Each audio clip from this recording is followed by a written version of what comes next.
வணக்கம் மக்களே, எல்லாரும் எப்படி இருக்கீங்க? இன்னைக்கு நம்ம எங்க வந்திருக்கோம் அப்படின்னு பாத்தீங்கன்னா, சென்னை திருவான்மியூர்ல இருக்கக்கூடிய பலராமலிங்கநாதர் ஜீவசமாதி அங்கே தாங்க வந்திருக்கோம். ஜீவசமாதிகள் அப்படின்னு சொன்னாலே நம்ம சென்னையில ஏகப்பட்ட இடத்துல இருக்கு. அதுவும் குறிப்பா திருவான்மியூர்ல பாம்பன் சுவாமிகள் மற்றும் சக்கரை அம்மாள் இந்த ஜீவசமாதிலாம் இருக்கு. நம்ம மருந்தீஸ்வரர் சிவன் கோயிலுக்கு நேர் எதிரில் கரெக்டா கடற்கரைக்கு போகக்கூடிய அந்த சாலையில SR நகர் அப்படின்ற இடத்துல இந்த ஜீவசமாதி அமைஞ்சிருக்கு. கரெக்டா காசி விஸ்வநாதர் கோயிலுக்குள்ளதான் இந்த சமாதி அமைஞ்சிருக்குங்க. காசி விஸ்வநாதர் கோயில் வந்து மருந்தீஸ்வரர் கோயிலை விட பழமையான ஒரு சிவன் கோயில் அப்படின்றத இந்த மக்கள் எல்லாம் வந்து சொல்றாங்க. அற்புதமான ஒரு சித்தர் இவர் வந்து அட்டமா சித்து மற்றும் நவகண்ட யோகம் இதெல்லாம் பண்ணியிருக்கிறாரு அப்படின்னு சொல்றாங்க.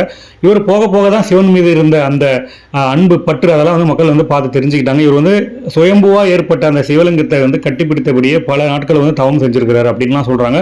அப்பேற்பட்ட சிவப்பற்று இவருக்கு இருந்திருக்கிறது. எப்பொழுதுமே சிவனுடைய நினைப்பில் இருந்திருக்கக்கூடிய இந்த சித்தருக்கு வந்து தற்புகழ்ச்சி போன்ற எந்தவித இதுவும் கிடையாதுங்க. இவர் வந்து தன்னை வெளிப்படுத்திக்கவே கொள்ள மாட்டார் அப்படின்றதும் மக்கள் வந்து முன்வைக்கிறாங்க. அதனாலதான் இந்த ஜீவசமாதி இருக்கிறதே நிறைய பேருக்கு தெரியலன்றது தெரியல. ஆனா எங்களுக்கு இன்னைக்கு வந்து தரிசனம் பண்ணக்கூடிய அந்த வாய்ப்பு இவர் மூலயமா கிடைச்சதுங்க. அவருடைய அருளால தான் இங்க வந்து கண்டிப்பா தரிசனம் பண்ண முடியும். வாய்ப்பு இருந்தால் நீங்களும் ஒரு வாட்டி இந்த திருவான்மியூர் பலராமலிங்கநாதர் காசி விஸ்வநாதர் கோயிலுக்குள்ள வந்து இவருடைய அருளை வாங்கிட்டு போங்க. மேலும் ஒரு ஆன்மீக வீடியோ ஒரு முறை உங்களிடமிருந்து விடைபெறுவது உங்கள் வாழ்க சன்மார்க்கம் சேனல். நன்றி.